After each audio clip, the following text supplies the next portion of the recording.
好，这次我们要讲呢，怎么将这个简易的室内建稿呢，去做风格渲染哈。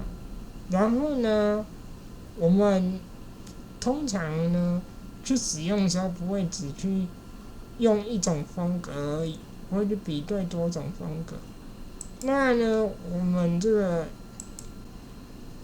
然后呢，我们有一位合作的建筑师哈，台湾的建筑师，这个黄老师呢也做了很多这种建筑模型，有室内设计，有景观，有造景。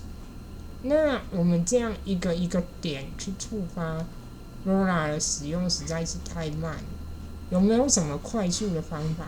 答案是有的。这快速的方法是怎样？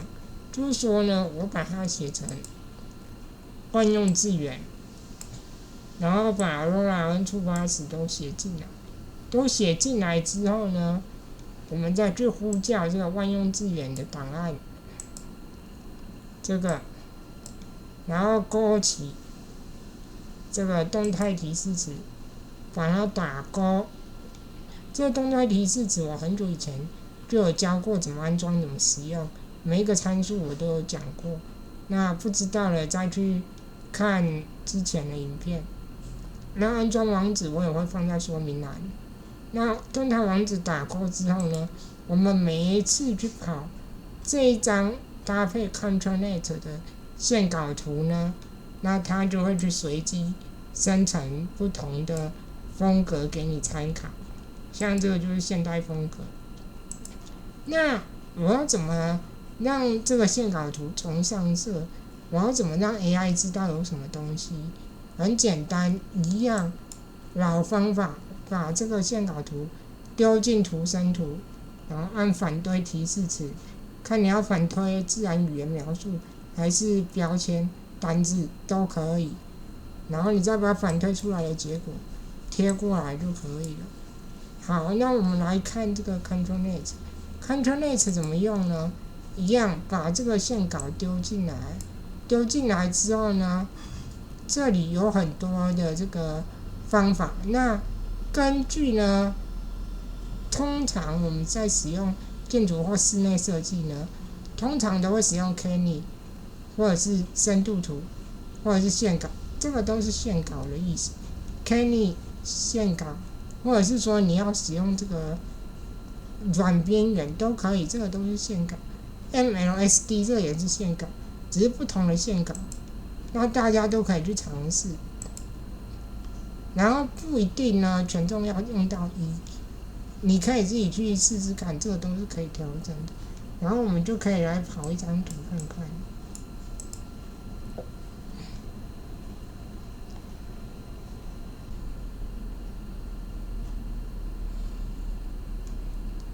好，我们先来看提示词，它现在呼叫的是这个欧洲风格的 Lora。好，我们打开来看，可以看到它多了一个壁炉，然后这个垃圾桶跟挂画沙发也比较欧式这样。这个就是它的使用方法。那这个 Lora 其实也是在这边，这里有一个欧式风格的 Lora， 这样，这就是动态提示词加 ControlNet。那我们可不可以再让它多元一点？可以试试看。首先呢，我们可以开启这个聊天机器人，然后呢，我们把这段自然语言的描述，把它复制过来，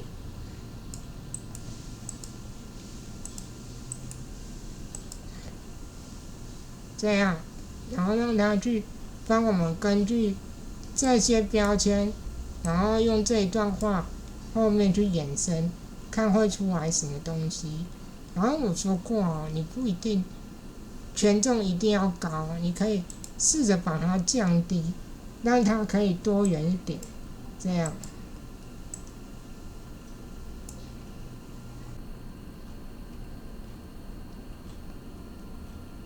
好，我们可以看到呢，这个就是这个 Modern Style 这个现代模型，这就是这个现代的客厅的室内设计这样。这个呢，就是再多一个聊天机器人，让它去描述这个客厅这样。我们可以看到，可以有一张沙发桌子，看到城市建筑景色，家具有枕头、沙发，还有电视、书架这样。所以呢，这就是比较多插件的扩充应用，这样，那我们就可以利用线稿去渲染出不同风格的这个室内设计。